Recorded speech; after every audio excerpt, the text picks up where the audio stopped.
अस्सलाम वालेकुम, मैं हूं डॉक्टर मोहम्मद उस्मान और आज की वीडियो बनाने के पीछे मेरे दो मकसद हैं। एक तो कि मैं आपको ये बता सकूं कि जो है स्टार्टअप जो हैं वो किस तरीके से चल रहे हैं और उनके लिए एसेंशियल्स आपके पास क्या होने चाहिए। और दूसरा ये कि ये जो आजकल एक बहुत ज़्यादा हमारे यहाँ पे मार्केट के अंदर न्यू कॉन्सेप्ट आपको शो किया जा रहा है कि जो एंड दी जॉब स्लेवरी, आप जॉब की स्लेवरी को एंड करें, जॉब क्विट करें, स्टार्टअप करें। मैंने ये स्कूल बना लिया है, मैंने ये चीज़ बना लिया है और मैं स्कूल के थ्रू जो है आपको मैं सिखाऊंगा कि जी स्टार्टअप या बिज़नेस किस तरीके से होता है। तो मैं सिर्फ आपको ये कहना चाहूँगा इस वीडियो को स्टार्ट करने से पहले कि ऐसी कोई भी चीज़ करने से पहले जो है आप 4 बार सोच लीजिएगा। तो मैं आपको जो टिप्स देना चाहता हूँ उसके अंदर सबसे पहले ये है कि आपने अपनी जॉब को कभी भी एंड नहीं करना स्टार्टअप के लिए। आपने सबसे पहले जो है ये फोकस करना है कि आप किस तरीके से अपने आप को स्ट्रॉन्ग कर सकते हैं। ये जो आपके पास एक कॉन्सेप्ट आया हुआ है कि and the job slavery, quit your job और टुडे आज स्टार्टअप स्टार्ट करो और उसके बाद ये होगा और उसके बाद ये होगा और ये होगा और इस स्कूल में आओ, मैं ट्रेनिंग दूंगा 6 हफ्ते की, 6 महीने की ट्रेनिंग दे दूंगा, मैं अपने पैसे ले लूँगा और फिर जो उसके बाद आपको मार्केट में छोड़ दूंगा। वो आपको जो है ये चीज़ तो बता देते हैं पैसे लेके कि जी स्टार्टअप ये इस तरीके से होता है, ये बिज़नेस होता है, ये मार्केट रिसर्च होगी और इस तरीके से हम काम करेंगे। लेकिन एट दी एंड ये सारा काम आपने खुद करना होता है। आपने हमेशा कभी भी अपनी जॉब अगर आप कर रहे हो तो आपने जॉब को नहीं छोड़ना। अगर आप जॉब नहीं कर रहे और एज अ स्टूडेंट हो और आप अभी भी फ्रेश ग्रेजुएट हो तो मैं उनको जो है डेफिनेटली कहूँगा कि अभी आप किसी रिस्क के अंदर इन्वॉल्व नहीं हो। आप स्टार्टअप बहुत आसानी से स्टार्ट कर सकते हो और उसकी टिप्स आगे अभी आ जाएंगी, वो आप दोनों पे अप्लाई होती हैं, जो लोग जॉब भी कर रहे हैं और जो लोग जॉब नहीं कर रहे। तो सबसे पहली टिप आपके पास है कि मार्केट सर्वे परफॉर्म करें। आपने मार्केट सर्वे किस तरीके से परफॉर्म करना है कि आप जिस एरिया के अंदर जो है अपना बिज़नेस ओपन करना चाह रहे हैं, आप उस एरिया के अंदर जो है सिर्फ एक सिंपल सी सर्च करें कि यहाँ पे कितने उस जैसे सेम बिज़नेस हैं। आपने देखा होगा कि जैसे फ्रूट मार्केट होती है तो सारे फ्रूट वाले वहीं पर बैठते हैं। जैसे आपके पास जो है जो दूसरे हेयर ड्रेसर्स की होती है वो हेयर ड्रेसर्स वहाँ के ऊपर होंगे। इसी तरीके से आपने देखोगा क्लोथ्स की सारी शॉप एक साथ होती हैं। तो हर बिज़नेस की एक लोकेशन है, हर बिज़नेस की एक मार्केट है। आप हर बिज़नेस हर मार्केट में नहीं कर सकते, हर लोकेशन में नहीं कर सकते हैं। आपको प्रॉपरली मार्केट का सर्वे परफॉर्म करना है।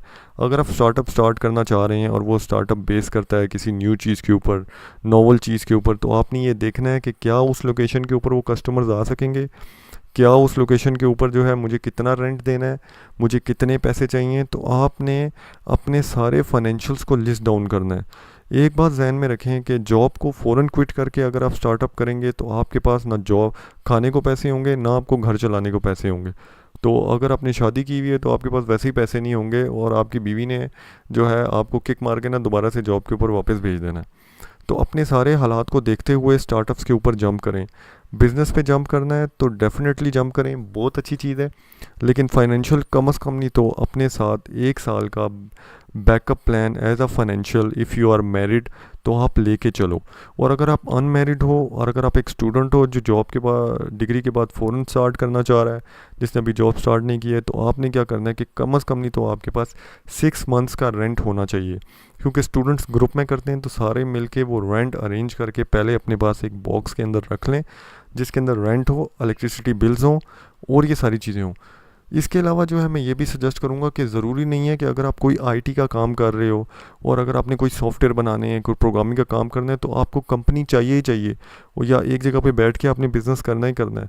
आप लोग अपने कहीं एक किसी दोस्त की लोकेशन के ऊपर या किसी का ऐसा घर जिसमें कोई बेसमेंट हो, कोई रूम फ्री हो, आप वहाँ पर भी बैठ कर ये काम कर सकते हो। ठीक है, काम करने के लिए ज़रूरी नहीं है कि आपको एक ऑफिस ही चाहिए, आपको एक जगह ही चाहिए, आपको जॉब ही छोड़नी है। आप जिस जगह पे बैठे हुए हो आप जॉब के साथ भी अपना वो काम कर सकते हो। नेसेसरी नहीं है कि आप जो है बिल्कुल क्विट करो सारी चीज़ें और आगे जाओ। तो फाइनेंशियल के अंदर असेंशियल आपको ये देखना है कि मैं जिस जगह पे हूँ वहाँ पे रेंट कितना है, दूसरी जगह पे जाऊँगा रेंट कितना है, अगर मैंने बंदों को एम्प्लॉय करना है तो मुझे उनके कितने पैसे देने हैं। तो आपने ये सारी चीज़ें देखते हुए आपने अपना प्लान आउट करना है कि मैं किस तरीके से मार्केट के अंदर अपने आप को लॉन्च करूँ। बिज़नेस सारे सेम नहीं होते हैं। ठीक है, फार्मास्यूटिकल्स का बिज़नेस, मेडिकल साइंस का बिज़नेस अलग से चलता है, आईटी प्रोग्रामिंग का बिज़नेस अलग से चलता है। आपके पास जो है परचून की दुकान डालेंगे तो वो अलग से चलेगी, या आप शोरूम खोलते हैं अलग से चलेगा। तो हर बिज़नेस के ऊपर जो है अगर आप स्टार्ट करना चाहते हैं तो उसकी फाइनेंशियल और उसकी वर्किंग डिफरेंट होगी। आपने ये देखना है कि आप कौन सा काम कर सकते हो। आपने किसी भी ऐसे बिज़नेस के अंदर जो है अपने पास जो है उसके अंदर काम नहीं करना जिसके ऊपर आपके पास जो है नॉलेज ना हो। आपने ये देखना है कि आप अगर कोई बिज़नेस स्टार्ट करना चाह रहे हो तो क्या आप उसका नॉलेज जानते हो, या आपका जो साथ पार्टनर है क्या उसके पास नॉलेज है। उसके अलावा जो है अपने पार्टनर्स के ऊपर जो है आपने ये वर्कआउट करना है, क्या वो छोड़ के चला तो नहीं जाएगा। क्योंकि मेरे पास जो है बहुत सारे ऐसे स्टूडेंट्स, बहुत सारे ऐसे लोग जिनको मैं free of the cost tips दे रहा होता हूँ स्टार्टअप के लिए। उनके मैंने स्टार्टअप्स को देखा है कि वो 5-6 महीने काम करते हैं और उसके बाद जो है किसी एक को जॉब मिल जाती है, किसी एक को बाइक जाना होता है, किसी एक को जो है उसकी शादी हो जाती है, और वो जो है उस चक्कर के अंदर जो है उन सब लोगों की जो है स्टार्टअप जो होता है वो बीच में रह जाता है। हालांकि वो बहुत सारे जो हैं अर्न कर रहे होते हैं, बहुत अच्छे तरीके से कमा रहे होते हैं, लेकिन जिम्मेदारियों की वजह से या घर वाले उन्हें कहते हैं आपने शादी करनी है, एक जॉब लेके आओ, तुम्हारे स्टार्टअप में जो है पैसे कम आ रहे हैं। तो बेसिकली आप फ़ौरन से जंप आउट करके एक बिलियनियर नहीं बनोगे, ये भी याद रखें। स्टार्टअप के लिए बहुत मेहनत करना पड़ेगी, एक बिज़नेस के लिए बहुत मेहनत करना पड़ती है, और माइट भी आपको सालों लग जाएं एक किसी स्टेज पे पहुंचने के लिए। हमेशा एक प्लान के ऊपर नहीं चलना। आपने आपके पास जो है, इसी वजह से कहता हूँ कि जॉब को क्विट किए बगैर आप जो हो अपने स्टार्टअप के ऊपर प्लान करो, फाइनेंशियल जमा करो, आपके पास बैकअप प्लान हो जाए ABCD अप टू Z, या अप टू 1000 बैकअप प्लान होने चाहिए कि अगर ये काम नहीं चल सकता तो ये काम होगा, अगर ये काम नहीं होगा तो ये काम होगा। तो आपने हर चीज़ को देखना है। और मेरी यही सजेशन होगी कि अगर किसी चीज़ के ऊपर नॉलेज नहीं है तो उसको कभी भी स्टार्ट मत करें। किसी भी स्टार्टअप स्कूल में जाके, किसी भी जगह पे जाके आप कभी भी एक स्टार्टअप गुरु या एंटरप्रेन्योर नहीं बन सकते हो।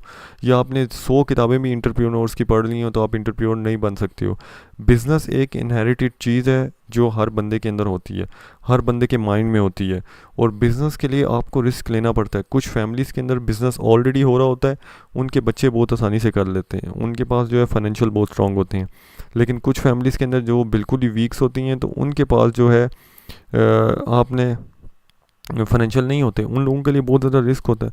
तो अपने सारे हालात देखते हुए, अपना नॉलेज यूज़ करते हुए अपने स्टार्टअप के अंदर जंप करें, और जॉब के साथ साथ करें। जब वो बहुत अच्छा इस्टेब्लिश हो जाए, लाइक 1 लाख रुपया, 1.5 लाख रुपया आपको महीने का वहाँ से अर्न होना शुरू हो जाए, फिर आप डेफिनेटली जाके उसके ऊपर चेंज कर लो। अगर आपकी जॉब की इनकम से डबल इनकम आपको मिल रही है, आज स्टार्टअप आप स्टार्ट कर लें और आप उस साइड के ऊपर चलें। लेकिन अपने सारे बैकअप प्लान और अपने अगले 2 से 5 साल का प्लान लेके चलें। और मेरी लास्ट यही थी, don't go up to a startup school. किसी की भी बातों के अंदर मत आएँ कि मैं स्टार्टअप स्कूल है, ये मैं गुरु हूँ, मैं ये हूँ, मैं वो हूँ, और मैंने जो है ये सारी चीज़ें कर ली। मैं भी अपने आप को गुरु नहीं करता हूँ, हालांकि मैं बिज़नेस मैंने 5 ईयर्स किया है, मैं जॉब भी करता हूँ, मैं बिज़नेस भी करता हूँ। लेकिन definitely up to the market, Pakistan की मार्केट के ऐसे हालात नहीं है कि हम सारे स्टार्टअप बन जाएँ, हम सारे एंटरप्रेन्योर्स बन जाएँ और हम सारे कमाना शुरू हो जाएँ। ठीक है, तो हमारे पास जो है जॉब करते हुए हर किसी को जॉब करनी पड़ती है। तो जो एंटरप्रेन्योर और स्टार्टअप वाला होता है वही आपको जॉब दे रहा होता है। और स्कूल्स की थॉट्स को छोड़ें, जो प्रैक्टिकल मार्केट है खुद विज़िट करें, शॉप्स के ऊपर खुद विज़िट करें, ऑफिस के ऊपर जिस जगह पे लेना है वहाँ लोगों से सर्वे करें, बात करें, और उसके बाद बेशक आके मुझे वापस बताएं। मैं आपको फ्री ऑफ दी कॉस्ट ये आइडियाज़ दूंगा, फ्री ऑफ दी कॉस्ट आपको गाइडेंस दूंगा, और मैं आपको हर चीज़ जो है आपको एक्सप्लेन करके दूंगा कि किस तरीके से आप अपने बिज़नेस के अंदर कितने फाइनेंशियल हो सकते हैं। इसके अलावा मैं आपको जो है SECP की रजिस्ट्रेशंस भी आपके बिज़नेस की करवा के दूंगा, आपकी कंपनीज़ की भी करवा के दूंगा। ये सारी चीज़ें भी मैं आपको जो है इस सारी कॉस्ट के अंदर जो है मैं कवर अप करके दूंगा। जो मिनिमल सी उनके रजिस्ट्रेशन कॉस्ट हैं और सारी चीज़ें मैं उस पर भी आपको गाइड करूंगा। तो मेरा मकसद हमेशा ये होता है वीडियोस बनाने का कि मैं आप लोगों को एक्सपेंसिव ट्रेनिंग की कॉस्ट से, एक्सपेंसिव जो लोग आपके ऊपर जो है आपसे पैसे ले रहे होते हैं और आपको जो है एट दी एंड जो है कोई रिज़ल्ट नहीं मिल रहा होता, और बहुत सारे लोग जो हैं वो बेचारे सारे जो है पैसे दे के ट्रेनिंग के ये वो, और एंड के अंदर उन्हें कोई फ़ायदा नहीं होता। तो आप लोगों को मेरी वीडियोस बनाने का मकसद होता है कि उनकी कॉस्ट से मैं आप लोगों को बचा सकूं, और आपको ये कैसे बता सकूं कि आपके पास किस तरीके से आप अपने स्टार्टअप्स के ऊपर या अपनी ट्रेनिंग्स के ऊपर या आप किस तरीके से कोई भी चीज़ सीख सकते हैं फ्री ऑफ कॉस्ट। पैसे की ज़रूरत नहीं होती नॉलेज को देने के लिए, और जो लोग नॉलेज देने के लिए पैसा जो है इस्तेमाल करते हैं वो बिल्कुल सही नहीं कर रहे होते।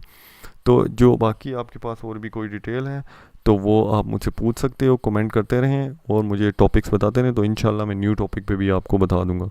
And be aware of these startup frauds, मेरा एंड में यही कहना होगा।